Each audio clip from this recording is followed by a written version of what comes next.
the room. I'll do a quick bit of framing for everybody's benefit, but just a reminder that this is, Heads Up is a national network to support head teachers. That was the priority and the original aim of setting up Heads Up for Head Teachers. It's a national network now of some 600 plus active members and 3,000 plus people who are in our network and aware of the work that we do. We are here to support head teachers, but also to celebrate the role of headship and the skills and experience and qualities that people have in that role. We do that support through one-to-one coaching for head teachers who are really struggling for whatever reason, but also our weekly peer support sessions, both at a national level and increasingly at local authority and regional level. We discovered very early on, sort of probably 14, 15 months ago, that there was a real values alignment in the head teachers in the network. And they wanted to debate, discuss, talk about, but be involved in a conversation about what should be happening in education. And we were really fortunate to get some funding from Big Change, who I know, Carl, are a supporter and a partner of FED.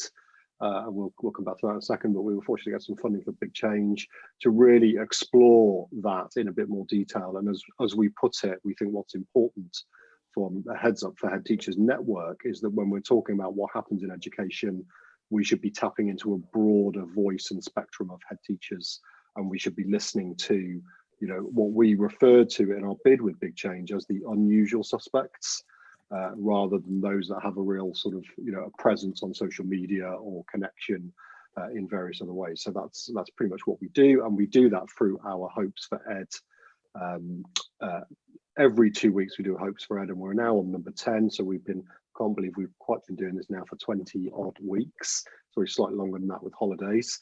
But yeah, we are at number 10, which is the last of Big Change's Hopes for Change in Education.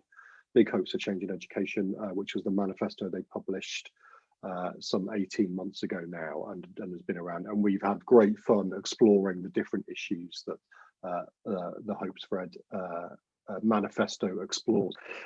It's a real pleasure. I've got to hear Carl speak on several different occasions now through my work with Whole Education, in various FED events, and indeed have contributed to some of those events. But it seems sort of really relevant and synergistic to ask Carl to join us this evening for number 10, which sort of steps away from the, some of the much more sort of practical in school sort of debates that we've had in numbers 1, 2, 3, 4, 5, 6, and 7, etc., but starts to look at it much more from, I suppose, through a political lens, actually, and the longer term strategy and vision for education in this country. And Hopes for Ed 10 is very much focused in that space. So education is protected from short-term politics, and the manifesto statement was to establish a national agency for learning run by experts from across the system.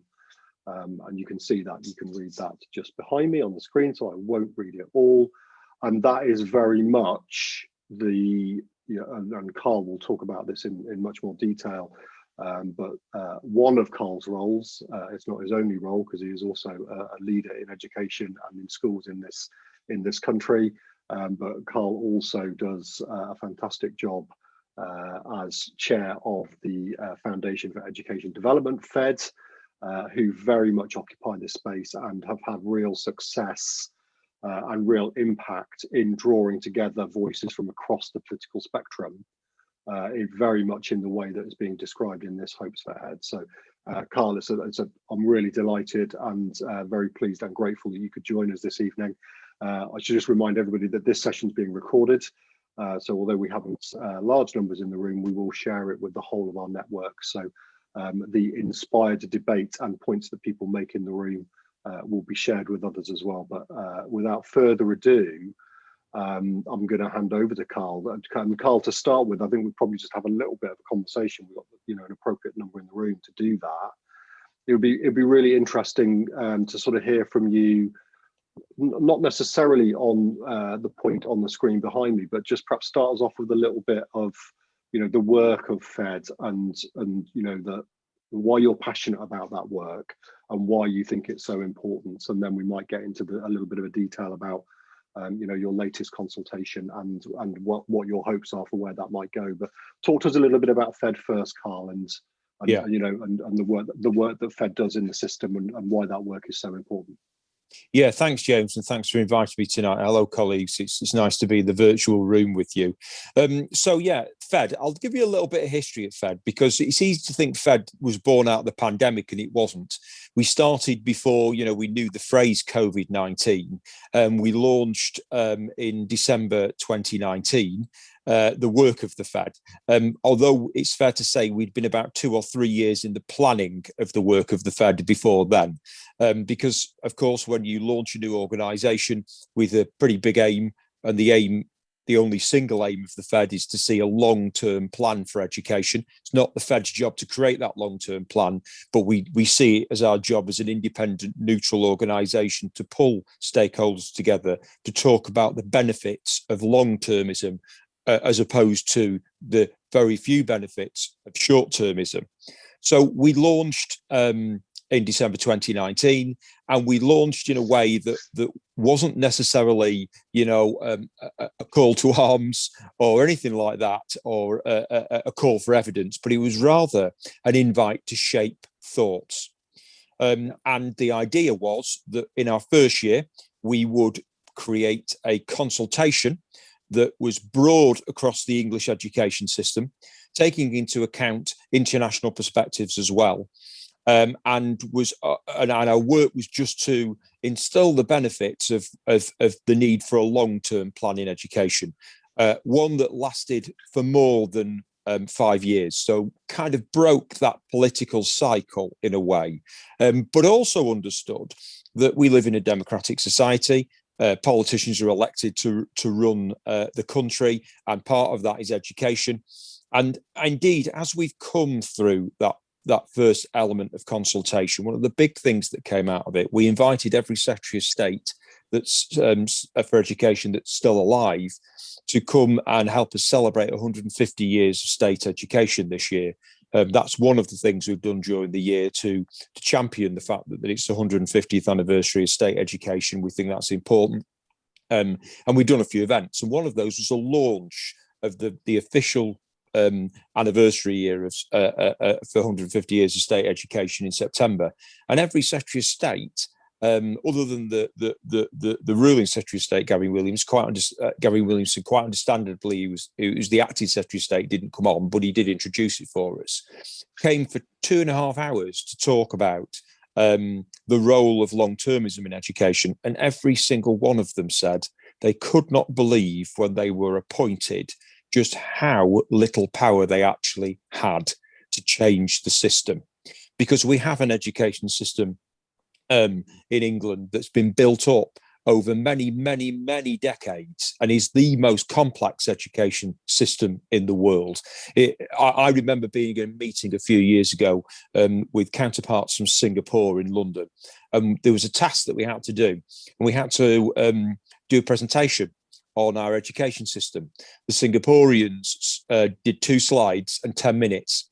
We had 15 slides and it took nearly an hour, and they still didn't understand us as an education system in England. And that's because we're so complex, built up over many years, over many different ways of doing things. So really what I'm saying there is, the politicians who were Secretaries of State for Education all agreed we needed a long-term plan for education. It's there for everybody to see on our website. If you've got 2 hours and you haven't seen it, go and watch it. It's fascinating viewing. It was compared by Branwyn Jeffries, who's the BBC education editor, of course.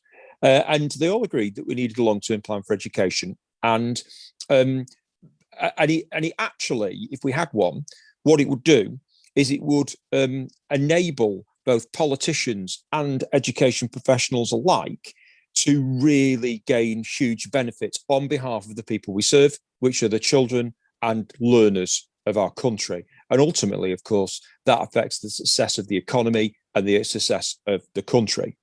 So we invited from December 2019, anybody that's a stakeholder in our education system, that includes parents, carers, learners, business people, politicians, to get involved in our consultation. And then about 3 months later, the pandemic hit and we all shut down. Actually, what that did was, as it did for many of us in many different ways, it meant that we put everything online and we created something called FedSpace. And FedSpace is a virtual consultation, independent and neutral in its nature space. And we've done so many consultation events over that period of time that ended up being 15 months. We published our National Education Consultation Report a few weeks ago in a all-party Commons virtual reception, sadly, and on this occasion. And we realised during the work that we were doing that in that 15 months that we captured the only time probably in history during a pandemic, the changing natures of any national education system. So in many ways, the report is a reflection of our education system through a very different lens than we could have ever been put in before. But the report has been kind of universally accepted as a good, independent, neutral piece of work that accurately defines the space that we're in and talks about the challenges for the future and the things we need to do to address those challenges in the next 10 years, looking through a long-term lens. That's not to say, by the way, and I'm not one of those people that doesn't think that a lot of our education system is as good as it's ever been. And let me give you an example of that. What became quite apparent during the last 15 months is that lots of the foundations that we thought our education system was built on actually were built on sand, not solid foundations. And the thing that has kept us together are the teachers and leaders and communities of our country.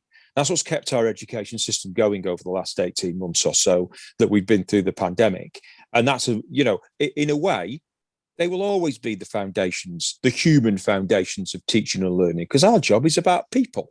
I remember being on Radio 4 quite a few years ago, probably 6 or 7 years ago, and I was asked by one of the Radio 4 presenters about academies, because I was one of the first academy chief executives of maths in the country, and he tried to trip me up by saying, "Oh, our academy is all about business," and I said, "Absolutely, our business is children and young people, and that's our business." We don't sell a product, but what we do is we shape children, and that's absolutely a business. And we need, and our job is to be really good at it. And the nature of what we've seen over the last 15 months has shown that the whole foundations of our education system are built on people, and that's not surprising because we are a people-led system.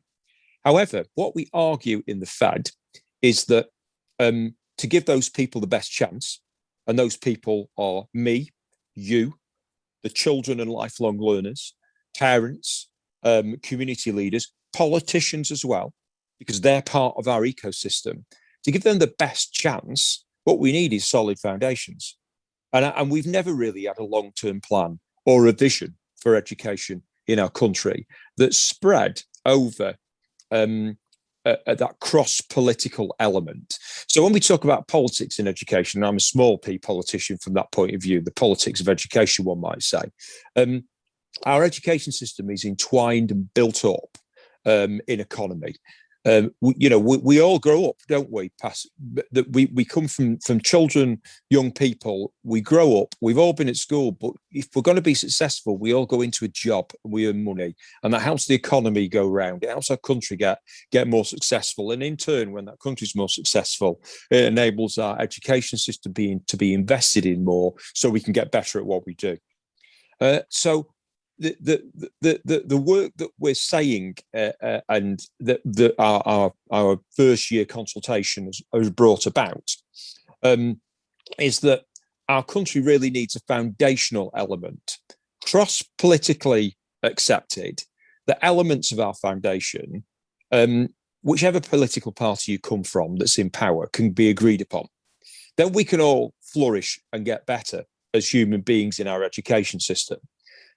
But I don't consider that to be a difficulty in political terms, because whenever you speak to a politician, whatever side they come from, they can agree, for example, that it's really important for us to level up across our country. So a child who goes to a school in Kent can have as much opportunity for a child that goes to a school in Stoke or Doncaster or wherever it might be as we go up the country, so to speak.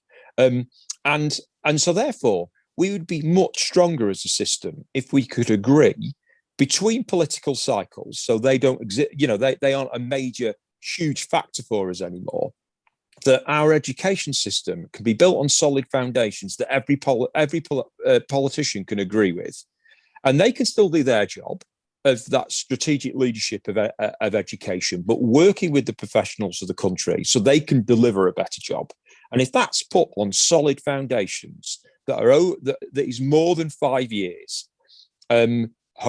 ideally 10, but much of our consultation has also highlighted the fact that children from 3 to 18 are on a 15-year cycle of education, because that's what they exist in. And we're all too good, aren't we, as adults sometimes, in thinking what our thoughts are about cycles. But actually, if you're a child in the system, you're on a 15-year journey. And perhaps we should, think about that when we're doing things to our system, because it's the journey of every child in it. So that's a bit of the background of the Fed. There's huge amounts of people involved in it, that some of which you can see in our website, and some of which you won't, but just support of ours moving forward. And where we find ourselves now is the beginning of year 2, which I know I can talk about later, James, and I'm going to stop in a moment because colleagues might want to ask questions, pass comment, or whatever the case might be. But very happy to talk about year 2, but I'm going to take a breather there and let anybody have comments. Yeah, I think, Carl, sort of fantastic opening, and your passion for the work just comes shining through in the way that you talk about it. And I know, from previous Heads Up events, either Hopes for Ed events or just our weekly support sessions, a lot of the themes that you're pulling out there would really resonate with people in the room and people across the network. We often talk about, we are a human system. We are a human business. We are a human system. And actually, that often gets forgotten. That actually, the gold in our education system is through the people that are in it, and actually that's what our schools are. It's not the buildings. It's not whether they're academies or not academies. It's not whether they're local authority schools or primary schools or secondary schools or independent schools. It's actually the people that go there every day. And that often, I think, gets forgotten in some of the strategic stuff that goes on around what some might call sort of shuffling deck chairs on the Titanic. We're just moving the bits around. There's a really good question, Sarah. I think you asked it in the chat sort of quite early on when Carl was talking. And I think I might know the answer to this, but Carl, you might be better placed. But has there ever been a long-term plan for education in that 150-year history of state education in England?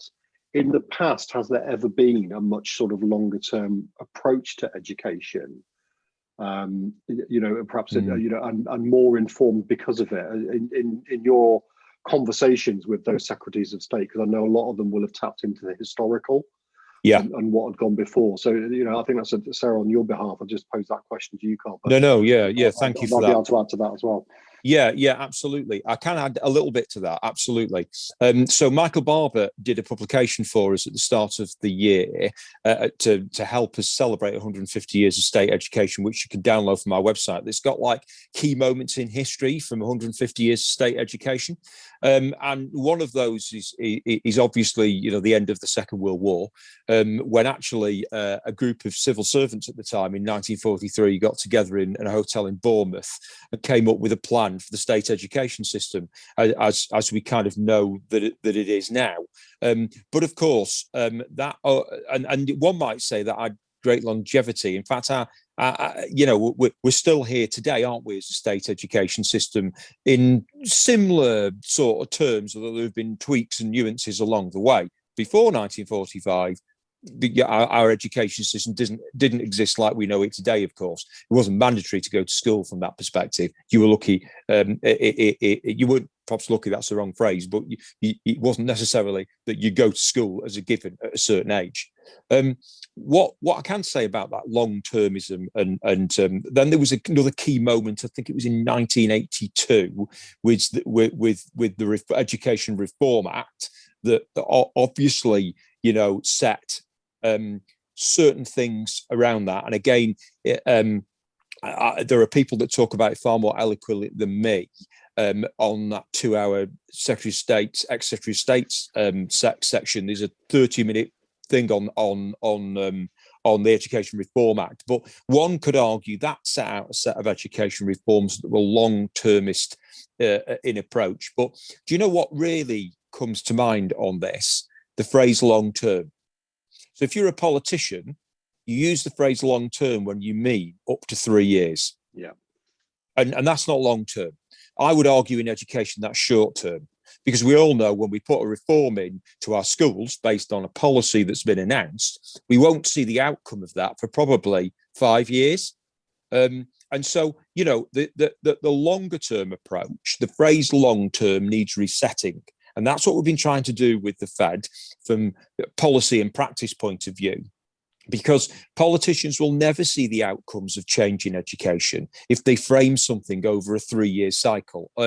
That's probably unfair. They might see the outcomes of some things they can tinker around the edges with, but it won't have the impact that they want to. So a short answer to the question is no, the country has never really had a vision that it's stuck to over a period of time that I would consider long term, which is like a decade. And it's never had a published plan for that length of time, other than from 1945, when it reset the system in education, and then 1982, the Great Education Reform Act, some of the politicians referred to it at the time, where it kind of reset how the profession and the government operated in education, but it didn't look at what a long-term impact of a plan would be, and that there was nothing that went over more than a 5-year cycle.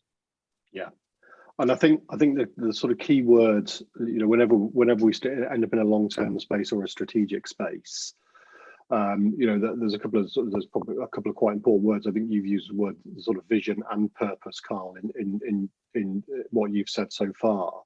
You know, the key thing for me that always resonates is this idea of purpose. What is the purpose of education? And you know that, and I know, Caitlin, you know, you're on the call, and from a big change point of view, you know, this is your manifesto. It's your, you know, number 10 of your hopes for Ed. But you know, I do in the sort of inflection point that it feels that we're at as we emerge from the pandemic, and indeed we probably feel like we've been at for, you know, probably longer than the time of the pandemic. It does really feel as if more people are interested in getting involved in a conversation about the purpose of education. Because before, as you say, Carl, before we set that strategy, whether it's 10, 15 years or 20 years, we have to have a broad agreement. Now, that obviously takes us, as you've said, into some fairly murky and quite difficult waters, because, you know, the economy, and I was fortunate, you know, in the last sort of couple of months, I spent quite a lot of time talking with Valerie Hannon. And if you've not read Valerie's book, Thrive, you know, where she looks at, you know, the purpose of education in a changing world, and she really, you know, using her research work from across the globe, she really unpicks some of that stuff, and the way that economic drivers have been the drivers for the way that our education system has been structured, you know, probably, as Carl's outlined, for at least the last sort of 60, 70 years, if not the whole of the 150 years of the state education system. You know, and she really starts to challenge that in a world which is rapidly changing around us, where actually those economic drivers don't make sense anymore. They don't make sense for a lot of our young people. And so that, I think, deciding on that purpose first, and then I think as Fed are planning to do, and indeed are doing, to then get a group of people together who are going to start planning what that strategy is, you know, seems like a really sensible way forward. I suppose what I'm interested in is if all of those secretaries of state that you've interviewed think, yeah, it should be longer term, and most of the education system would probably say, yeah, we definitely should have a longer term, you know, whether it's big change, or whether it's Fed, or whether it's whole education, or it's Nesta, or, you know, any of those groups. So we would all say the same thing, which is, why isn't there a longer term? Now, it's interesting that if the secretaries of state are saying the same thing, You know, why do you think, Carl, it still exists in the political arena? Because I think our sort of public, the communities and our parents would also agree it makes more sense if there's a longer term. So how come education has managed to stay in this sort of short-term political cycle when so many people who are involved in it think, well, no, it makes much more sense for, you know, that's what we want to achieve, and let's spend 20, 25 years getting there and do it properly. Your thoughts on that, Carl, would be interesting. Yeah, I think it's pretty simple, actually, to be honest with you. We have a political system, the way many countries do, that's built around 5 years. You know, if anybody's watched any political dramas on TV, let's say The West Wing is one of the most, you know, famous ones that probably people would know what you refer to. Is, you know, you see in that actually you get when you get elected, you get 18 months to make change, and you spend the rest of the 3 and a bit years getting re-elected.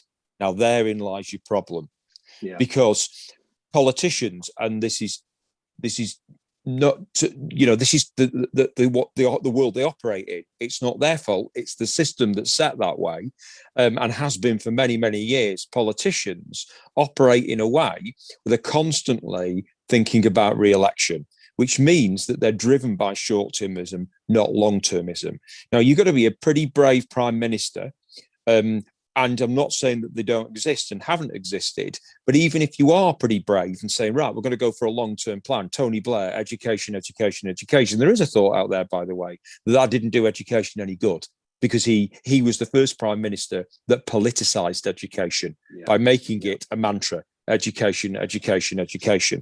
Some people believe that, some people don't. I pass comment on it, because the moment that, you know, Tony might have well have thought this needs to be long-term.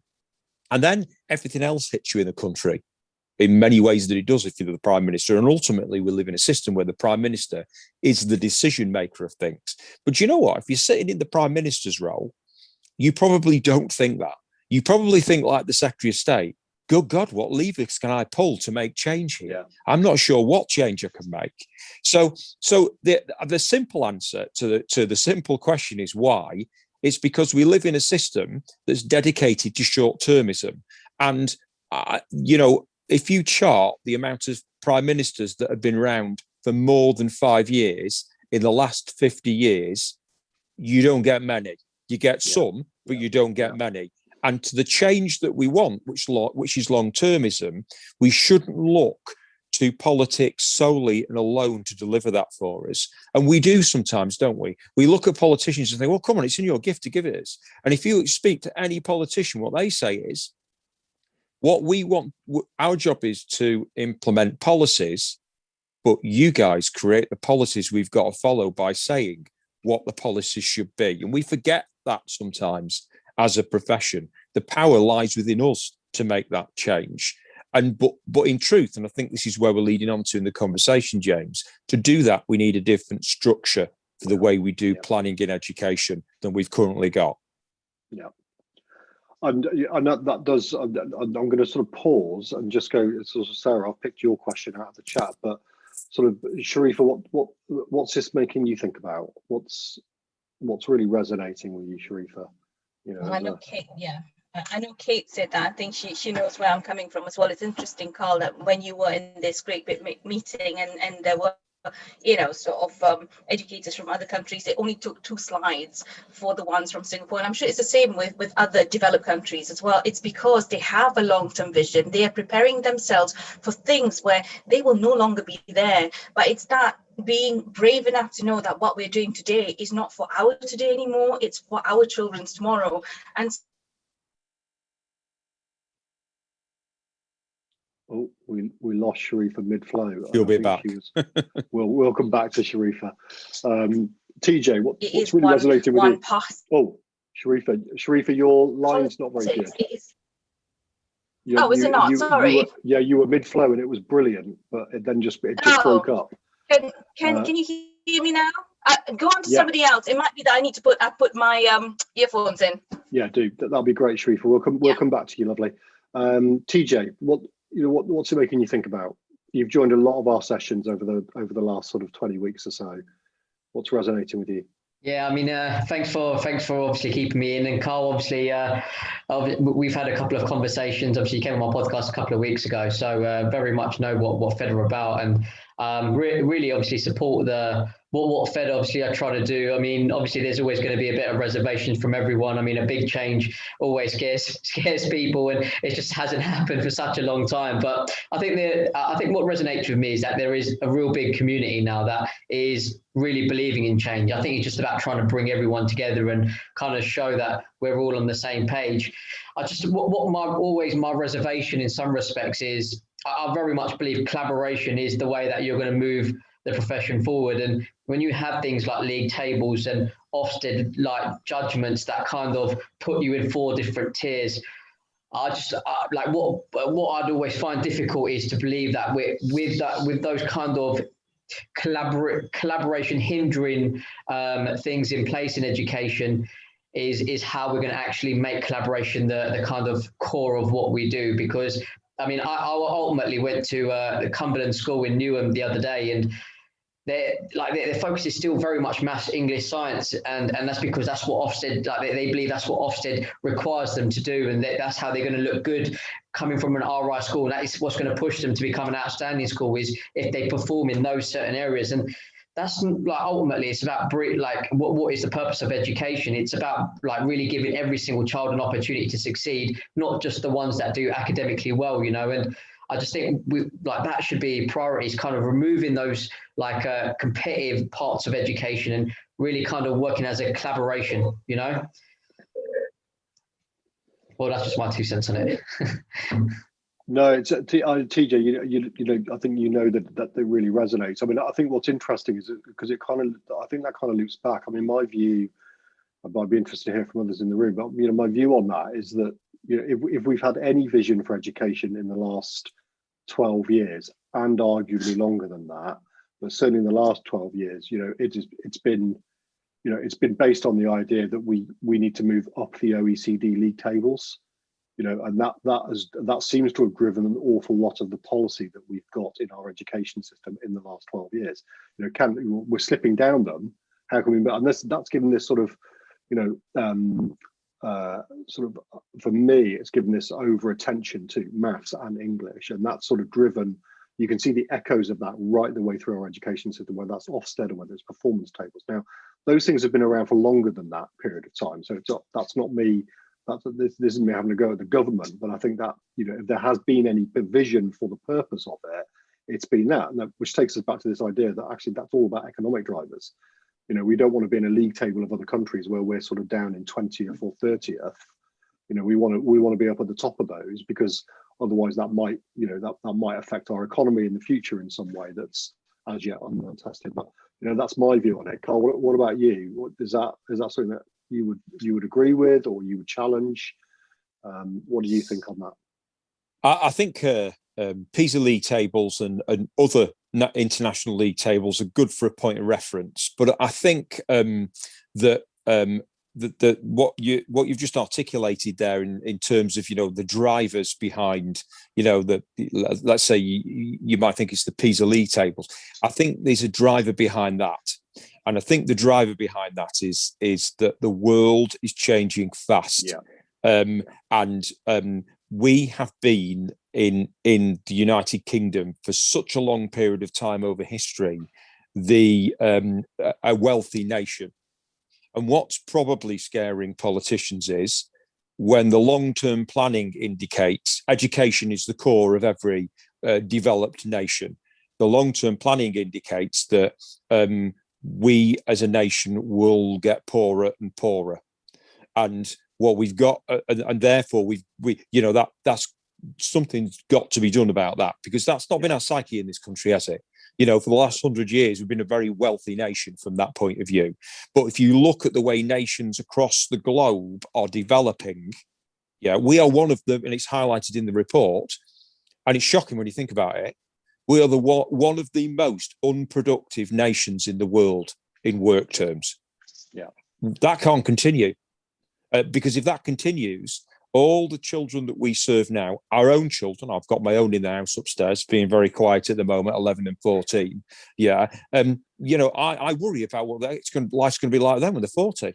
If we're going to continue to be, at what stage did this country become one of the most unproductive nations in the world? I don't know the answer to that, by the way, but I know, as politicians no doubt know, and when you get to that very centre of government where you are privy to some information on forward planning that none of us would be in everyday life, it must scare the socks off you if you think, right, it's my job here to think about the next 20 or 30 years. So I would guess, and I don't know this for sure, that 10 years ago, a lot of the people who are in government still now behind the scenes sat down and thought, if we don't do something pretty dramatic here in terms of our strategy, then we're not going to, over the next 10, 15, 20 years, be in a position where we can change anything because the world will have moved on so fast.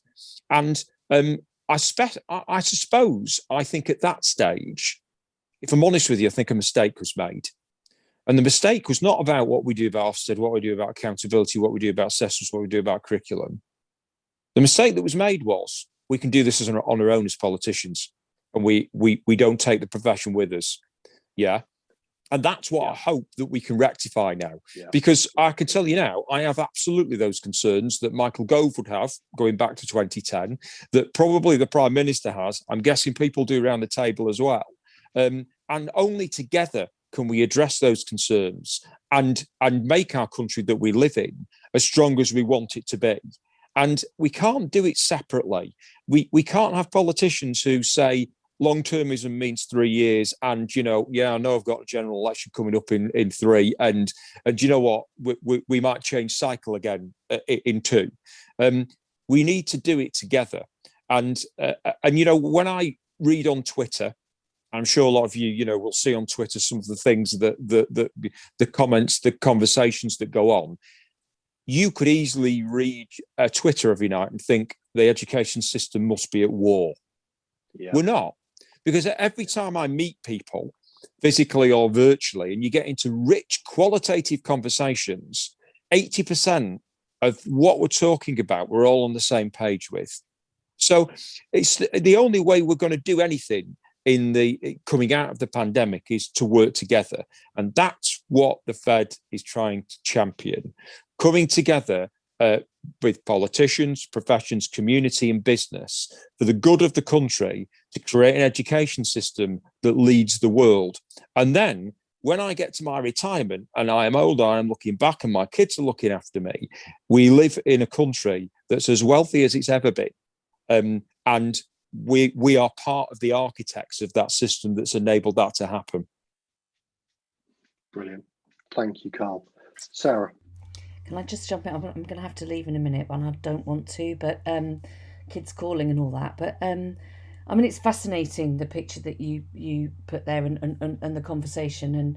And it sounds as though there's just no reason why you can't have a 10-year plan, and people will come together around it. The politicians are maybe the ones who aren't quite so sure, but everybody else seems to be quite clear that that's the right thing to do.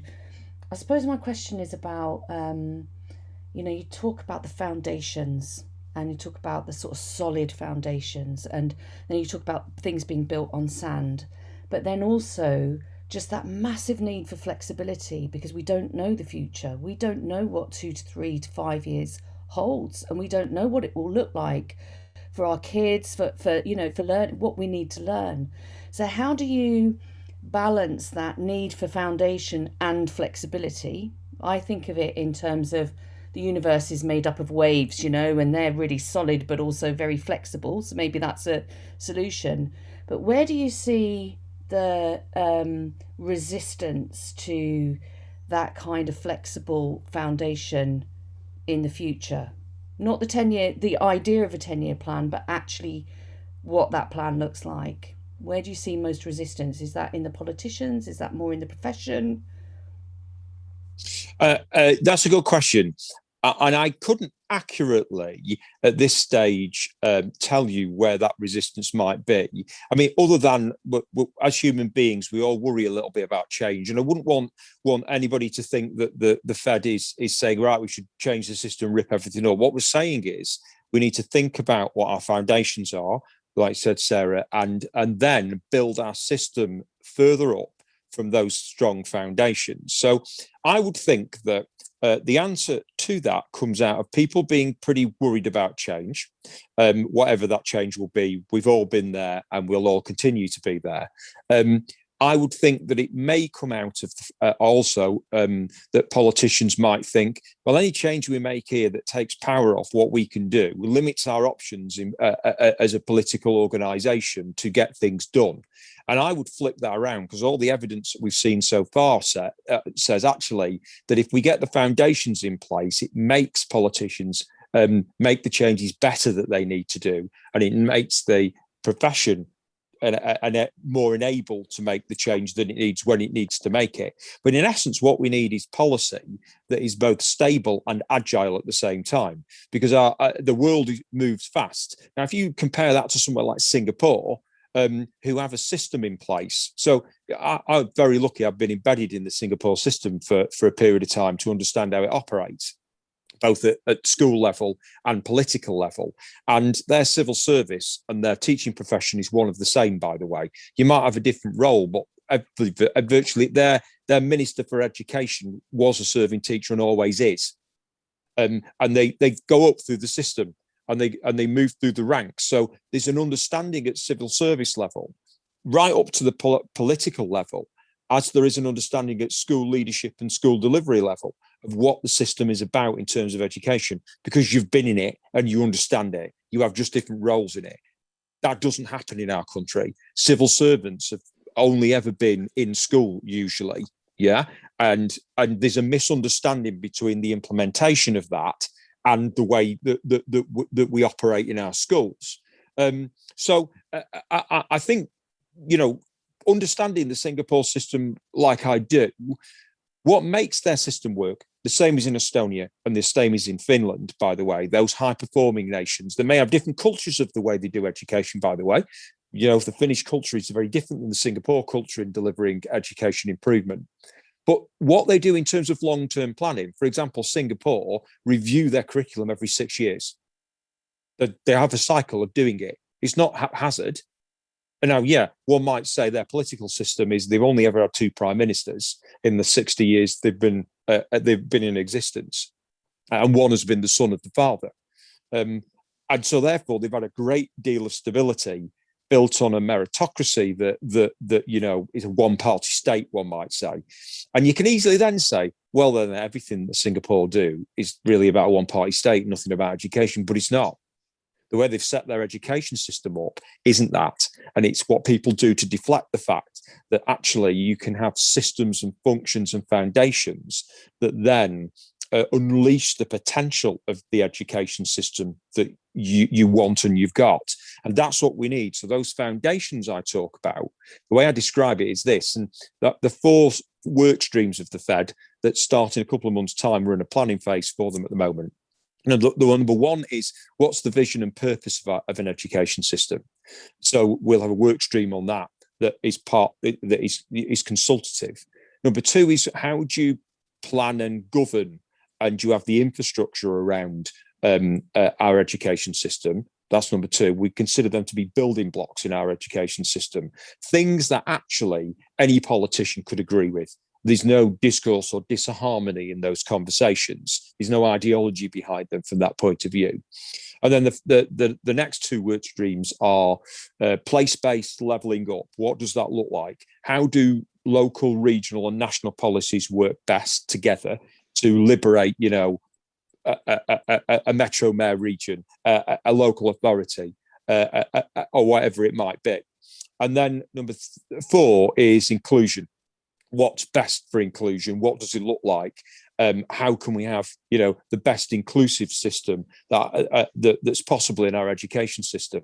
And the way those 4 come together, and they're all in our report. You can read the detail as they stand more if you grab all of the report on page 20. Literally is a 30-second read. But those 4 work streams come together then to create what we consider to be a framework for long-term planning in education. And that's what we'll publish in June 2022, a framework for long-term planning in education that enables, and the way I describe it, this to happen, the foundations then not to be sand, but solid, And then you can build your education house on those foundations. And do you know what? In that education house, you can have an accountability room, you can have a curriculum room, you can have an assessment room, you can have any room you like. And in that room, you can paint it, you can put wallpaper up in it, you can put different furniture in it. So it still enables you to make the changes that you want to. So in other words, be agile in your policy setting, but it's done from a really strong, stable foundational base, one that we've never really had in this country, that's accepted cross-party, that stays there for a lengthy period of time. Brilliant. Thank you, Carl, for that really comprehensive answer. I think one of the things that we've spoken about in the Heads Up Network meetings before, but I think you've touched upon it. The issue of change in education is really interesting, because I think there's an external perception and sometimes an internal perception that education is resistant to change. I don't think that's true. I mean, certainly from the meetings that we've had in Heads Up, with many hundreds of head teachers. Actually, I think, and you see it represented in the room today. Actually, there's quite a high level of energy for change. It's the type of change that I think we've got a lack of energy for. So the kind of tweaking reformation change is energy sapping. It's this isn't good enough, and you need to do this and you need to do that. We deal with change literally every single day. Where there is a real appetite and where there is real energy is for purposeful transformational change. That just innately is much more nourishing and is much more, it fires the fire in your belly, and it raises people. It connects back to the reason why we came into education in the first place. And the analogy I always use is, it sometimes feels as if, for whatever reasons, and some of them are arguable, some of them perhaps less so. As an education system, we've been kind of focused on the horse and cart, tweaking the horse and cart to make the horse and cart better at what the horse and cart does for a very long period of time. And yet it kind of feels as if over there, perhaps in some other countries, there are some people building a car that does the job of the horse and cart, but it just does it much, much better.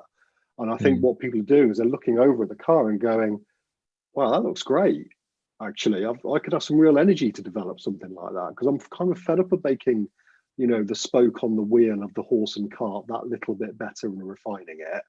I want to do something a bit different. And I think, I think it's definitely the inflection point that it feels as we're at. There is definitely, as tired as people are, as leaders are, and as teachers are, and as communities are with the pandemic and the outcomes of the pandemic, I still think that there is a real appetite for, a conversation about the purpose of education, and then the work that is needed to be done, in the way that you're outlining, with Fed, and I know, Caitlin and Big Change, and with the plans for the commission. I think there's a real appetite for leaders, especially, but I think people more broadly in schools, including young people and parents, to engage in a conversation about what is our education system for, and how can we structure it so that it delivers those things, as you say, Carl, built on those much stronger foundations, rather than some of the ones that it feels as if, as you said earlier on, you think you're on a strong foundation, and then Ofsted turn up and suddenly you're not on a strong foundation anymore, or your results dip and you're not on a strong foundation anymore, and it just feels very wobbly. Because it's perhaps not as purposeful led as we might want it to be. Kelly, I'm really keen to come to you. For as you always do, Kelly, you sort of give us that view from across Offers Dyke in Wales. Where perhaps they've taken a slightly different, you've taken a slightly different approach. What's resonating for you, Kelly? I've dried off a little bit now since my shower, so I'm more comfortable turning my screen on. But do you know what? I obviously, Carl may not be aware, but over the last 4 years, I've been involved with the curriculum reforms in Wales. So much of what you're actually stating at the moment in relation to, outward looking at international models, purpose, practice, provision, trust in the profession, professional learning, autonomy, all of these things are things that have been enacted in Wales at the moment with the emerging new curriculum, obviously, which is due to be statutory in 2022. So I can't agree more with what's been said today, that, the fact that the shackles seem to be taken off the profession in Wales now. We're able to shape curriculums that are much more connected with communities, families, parents, as just been said, and it just feels more purposeful, authentic for the learners. We're meeting the needs. We've got the overarching vision, which is outlined in the 4 purposes of the new curriculum in Wales. Doesn't mean that we haven't got challenges. Obviously, there is that change management that needs to be taken in place, is that clear and robust plans of expectations. And actually, I'm a new head teacher, but in some respects, I've almost been made for such a time as this, because with previous head teachers, they are still very much under that existing accountability arrangements. They're used to the benchmarking and the league tables, etc. So I am coming into this with a fresh pair of eyes at the right time. So obviously, the accountability system is changing in accordance with the new curriculum. And, like I said, I'd love for this opportunity to happen in Wales. Much of this was birthed by the OECD coming in to do part of the independent review with Graham Donaldson, and then the production of Successful Futures. And I just shared in the chat a little bit around the case for change, which is very much what you all know, at the chalk face, what the children need, and you just need that collective voice on board. And that's why I said, I mentioned in the chat before Kate shared the link around establishing the voice of the profession, because that's the actual people that understand the challenges. And when I read Successful Futures, it was like a breath of fresh air, because it just really, 4 years ago, and obviously we're in a really strong position now. So I hope this happens in England as well, certainly, because from a practitioner's point of view and a leader's point of view, I'm already seeing the successes. So I just want this for yourselves in England as well. Okay, thank you. Brilliant, Kelly. Thank you for that observation and reflection. And Carl, if I come back to you, perhaps with the I don't know, if I take you forward 10 years, let's use the time frame that we've been using. So it's 10 years time. The consultation has happened, the work streams have happened. What do you vision, Carl? What do you see in 2031 in the English education system as a consequence of the work of FED? How has that started to play out, for school leaders and for schools and their communities and their staff and their young people? What does that look like for you? That's a good question. I think, I'll answer that in a couple of parts, if that's all right. So what we've seen in the last 12, 15 months in education, where we've very rapidly gone to a digital education system. Anybody who thinks that is the end of the journey, or even near the end of the journey, in terms of the way our education system will develop in terms of digital technology, it is wrong. It is a 10-year journey, and we have probably done 3 years in the development across the country. CPD staff, digital resources, etc., in children, in young people, in parents, everything like that. But it will take 10 years to build up. And there are countries in front of us that have been in front of us for 3 or 4 years, if not longer. So we've done catch up quite quickly. I'll give you an example. You see, I was the chief executive of Hewlett Packard doing something like this for the Fed a number of months ago, and he said that mid-pandemic, 84% of children in American schools have been provided with a laptop. 84%. That percentage in English schools was 24%. That figure is unbelievable. Yeah. Now that's increased because the DfE put a lot of money into getting laptops out, but the Americans had done it 4 months into the pandemic. Now, if you're in Washington State, then your children are still on lockdown from last March. So our children have been in and out. If you're in Washington, DC, you're still on lockdown. You're not out of lockdown yet. So anyway, that kind of by the by and comes away from the question of, well, what do you see in 10 years? What I'm really saying is that the 10-year cycle here of the development of IT, EdTech, whatever you want to call it, that is a long-term journey. And anybody thinks that we've started and we've got to a position, well, that's it now, we've got completely wrong. The development of that is going to be significant moving forward. So I think the why I highlight that is that we've got to take stock of where we are as an education system, the real strengths that we've got. And, you know, anybody on this call, if they don't know, they should know. The way the world views our education system is a high prize. They consider the English, the UK education system, because it includes Scotland, Wales, and Northern Ireland as well, to be absolutely top across the world. They're constantly across the world after our leaders and our teachers. I was in Shanghai 2 years ago, and Shanghai is a region on its own. Yeah, there's 33 million people that live there, so it's a pretty big region in China, one might say. They had a personal target for Shanghai of 10,000 English teachers to be recruited per year over the next 10 years, if they were going to stay and open and deliver the schools and the education system they wanted. That was from our system in England that they were going to go over and work with. Now, that might change from that point of view, but there are trends from that point of view that we've got to be very much aware of in our education system and be able to adapt to. But if you're supposed directly to ask the question, where do I see what the work of the Fed? Well, the work of the Fed in 10 years' time, the Fed won't be around in 10 years' time. We've given ourselves a 3-year mandate, actually, because of the pandemic. It's now more like 3.5 years, because there was a little bit of hiatus at the start of our journey there, to make the change. And the change that we consider is that there should be a framework for long-term planning in the country, that has a period of time that it looks at to be able to set a solid plan, more than a political cycle. So that's why we're saying 10 years, because that's 2 political cycles. We should look at it in at least a 30-year time window that we're looking to long-term plan for. So we can ascertain, just like other countries do, that are high performing in the education sector, and what you would see there on the PISA league tables, you could name them, because they have that forward planning motion in education. Yeah. So Singapore spend a lot of time looking at other countries thinking, that's really good.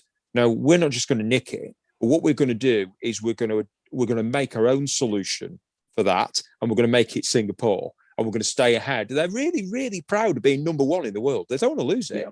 So they're constantly trying to develop and improve.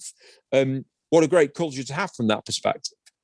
So what the Fed wants to, after the next 2 years, not be around anymore, because we've got a long-term planning framework stroke matrix.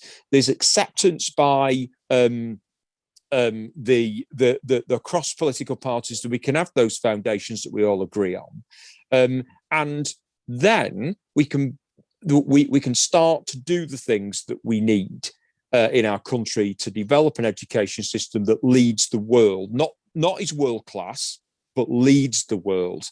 Now, the world already think that we do lots of leading in education, and we do, and we shouldn't forget that. But that's not to say we can't improve.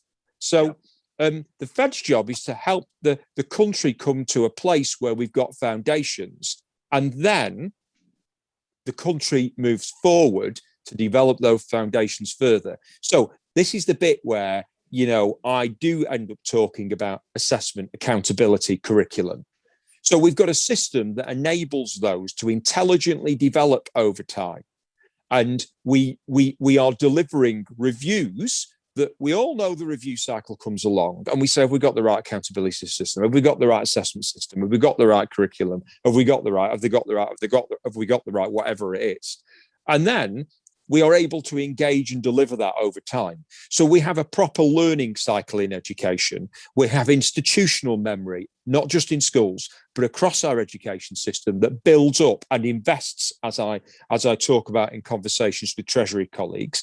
We have investment in our system that builds up on the foundations and constantly starts to improve our education system.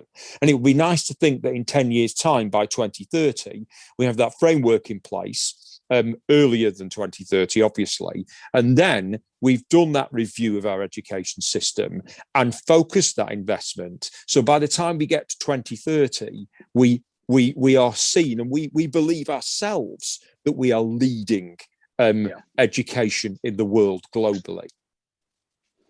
Awesome. And I think what I really like about your description there, and Caitlin, I think you jumped in on the chat on that as well, but before you hop off, Caitlin, and I might just bring you, but actually it's that recognition that, you know, there is a huge amount of strength in our education system.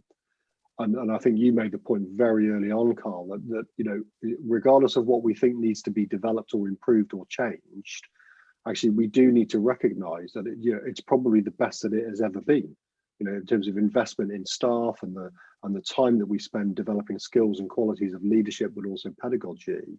You know, the people in our education system are highly prized around the world, either for their leadership or for their, you know, their teaching and their pedagogy. And I think that's a really, really important point, because some of the other foundations might be shaky, or as you say, built on sand, but actually the people and the passion with which they do the job, and the skill and the experience with which they do the job, which, as you said very early on, ultimately, you know, that is what our education system is. You know, that there's some real quality there that we need to recognize. And we would argue at Heads Up for Head Teachers, we don't spend enough time recognizing and celebrating that. We don't celebrate enough about what is good about our education system. So we spend all of our time locked into this kind of deficit cycle of it's not good enough and we need to improve it, rather than recognizing the great stuff that is happening. And I think, you know, in a longer term view of education, I think the longer term would enable us to spend more time reflecting both on the things that are working well. We don't seem to have any time to reflect on that at the moment, and also then the things that we want to improve in the longer term.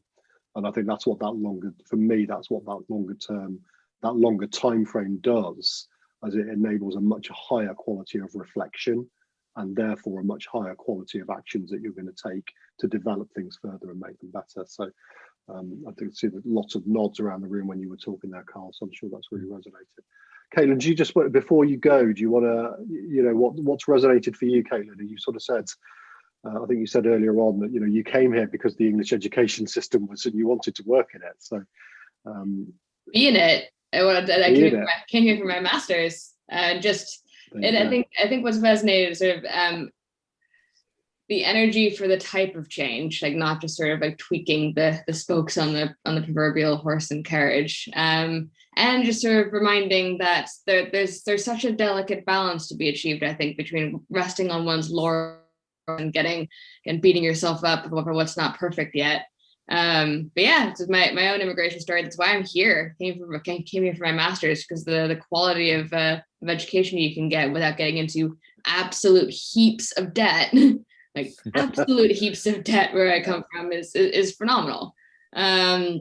You know, there's the working in education now, that having moved here for this sort of beacon of a UK education system, and then looking under the hood a little bit has been a bit of an adventure. But still, I think achieving that in order to maintain those energy levels for the kind of shifts that are, you know, not insignificant, but needed for, you know, education to be what we all want it to be, in order to maintain that energy level, focusing on the kind of change we want to orient around, and not beating ourselves up too much. Brilliant. Thank you, Caitlin. Thank you. Kirsten, can I bring you in? You've been sort of listening quietly in the background. What's resonating with you, Kirsten?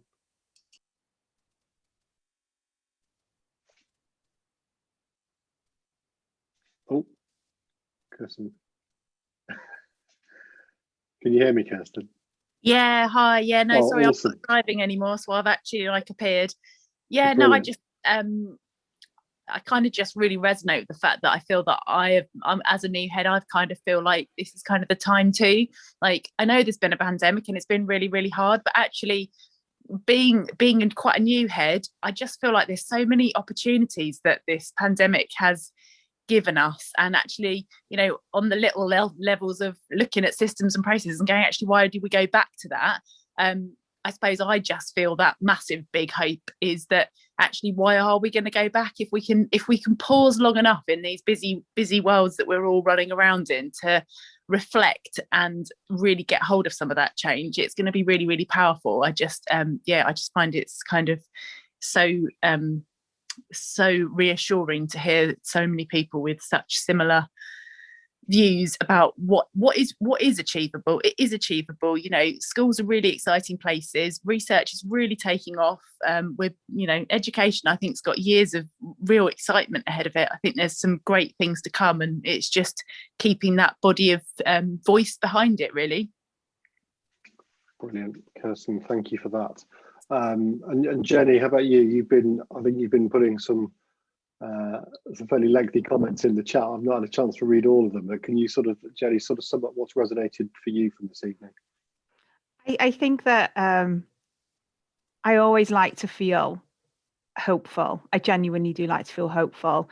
And having had this desire to work on a 7-year plan at my school as a new head, and then having that "don't be ridiculous, we don't do it like that" kind of kickback was a kick in the teeth. It's like, well, okay, then I'll do it the way you want me to do it. But at the same time, quite subversively working with Deborah Kidd on, you know, I want a 7-year plan, and I want things in the school that children are going to experience. So what do I want a child to experience from reception to year 6? Why can't we plan 7 years? Why can't we keep coming back to things? You know, and I think it's sometimes asking the question, well, why can't we? And quite often you get the response, because it's the way we've always done it. And it's actually saying, come on, let's take a risk. New Zealand took a huge risk. God, how many years ago is it now, to do their tapestry stuff for early years? It's really good. They haven't got everything right, but it's really good.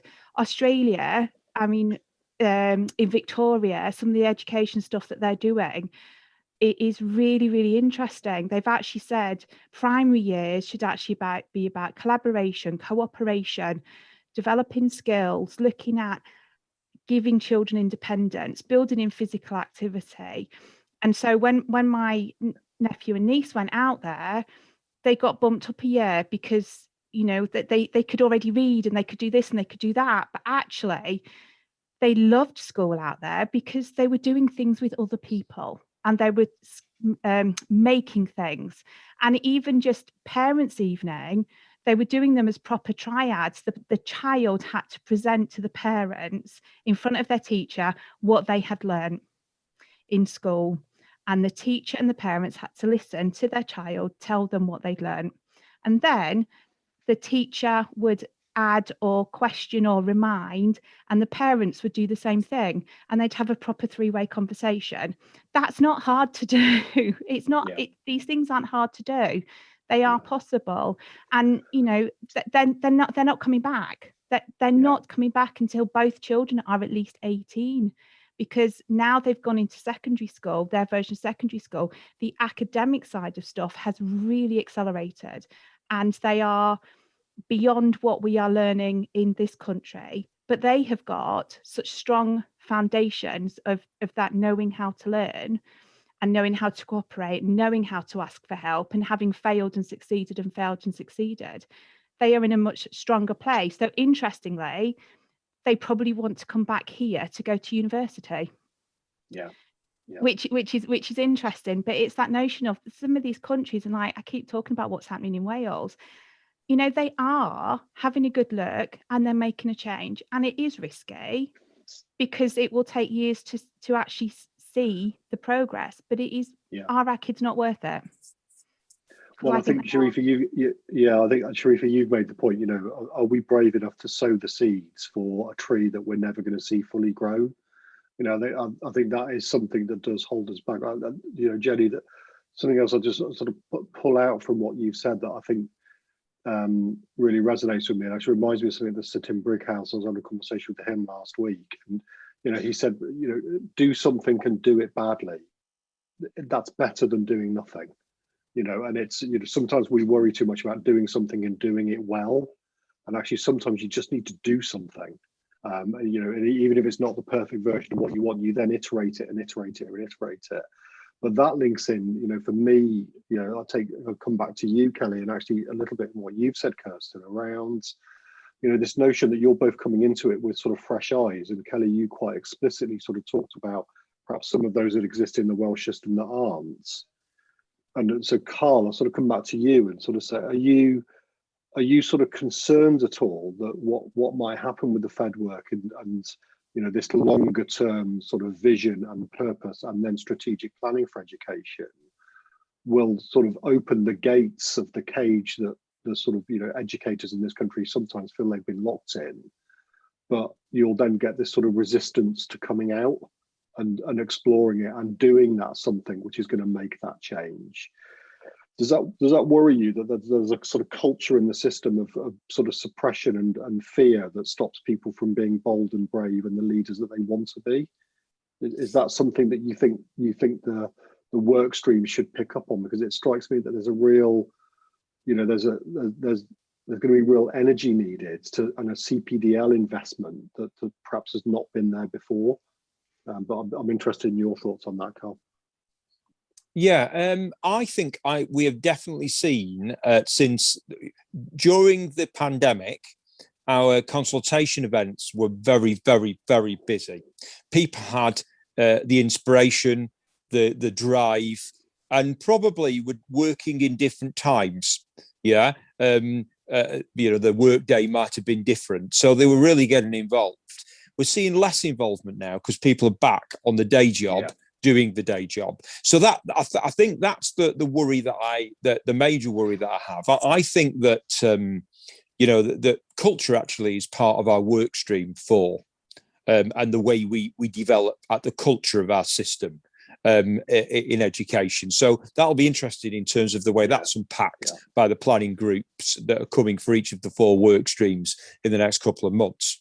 But what I would say is that I'm mainly worried about how we find time for our educationalists in the system to be involved in the development of that system at a strategic level. It's important that we are able to give teachers, middle leaders, leaders of trusts and schools the opportunity to be involved, to be able to contribute. And if we don't find that time for them, in a way during the pandemic they found that time for themselves, when they're back at the coalface, they won't feel included in the change that we talk about. So that's my biggest concern. It's not necessarily a fear culture.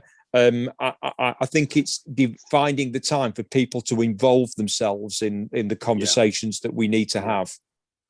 Well, I think I can sort of say this with some confidence on behalf of the Heads Up network, Carl. But we would, as I say, we sort of 3,000 plus people in the network receive our comms. Sort of 600 active head teachers, who join our peer support sessions on a weekly basis.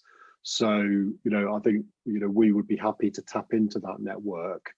I think it'd be fair to say, I think Kate it would resonate with Kate. We've seen the same thing. It's partly perhaps represented tonight by sort of slightly smaller numbers. Time and bandwidth as the reality, kicks back in. That sort of those things get narrowed right down. But I think, if we can support, the work of Fed and the work streams that you've got and inform them in any way, shape, or form, then we would absolutely want to do that, because I think a lot of what you've said this evening, I know from the conversation I've had with all of the people in the Heads Up network, really resonates. So if we can join events and head teachers can come to events, because that really was the reason why we sort of started these, for exactly the reasons you've just outlined. We want to hear the voice. We can't be in a situation in 7 or 8 years' time where we've got head teachers leading schools who said, well, we weren't consulted on that. And there is there's a supply demand push and pull there. Actually, we're going to have to push our head teachers to engage in that conversation. You know, and they can't turn around in 7 years' time and say that, and then, well, you know, I didn't have time to engage, or I didn't have the bandwidth. Well, actually, okay, but we need to. We're the leaders of the system. You know, we're the head teachers in the system. We have to find the bandwidth to join that conversation. And you know, so if we can support in any way, shape, or form, then we will. Absolutely. No, please do. I mean, for anybody that's on this call tonight, just go on our website regularly. You can see everything that we've got, but James will ensure that we pass anything on to you so you can distribute it. And at the moment, we're asking people to get involved in our stakeholder councils. That's practitioners, leaders. They're all on there. You know, that they're important mechanisms to get involved in the work that we're doing. But the beauty of what we do, as we've done so far, is none of this is hidden. It's all out in the open. And it's open for anybody to be involved. So Kate, I think perhaps we'll definitely put something in the next few newsletters, I think. And just push people towards that. I know you'll have already made a note about that, Kate, but you know, we might sort of, I think it's a theme we could possibly keep coming back to. And you know, we're at the end of this phase of our Wednesday night sessions, Carl. I mean, I'd be really interested, you know, alongside sort of you and Fed, you know, and Big Change and the emerging commission, is looking at our Wednesday night inspiration sessions from September onwards. And thinking about some of the inputs and some of the conversations and dialogue we can have with you know, networks of head teachers from across the system, you know, to really get people engaged and joining in with the conversation. So, you know, possibly some consultation events will add to what you're already doing. Kelly, you've been waiting with your digital hand up. No, I know. Sorry, I've been talking for so long. Your digital hand has gone off. No, you summarised so beautifully both, and I didn't want to interrupt. But no, I was just basically looking at what have been the barriers in Wales, and it's about that whole system change, isn't it? Because the curriculum is just one part of the jigsaw, and a lot of existing head teachers have then felt under the restraints of the existing accountability measures.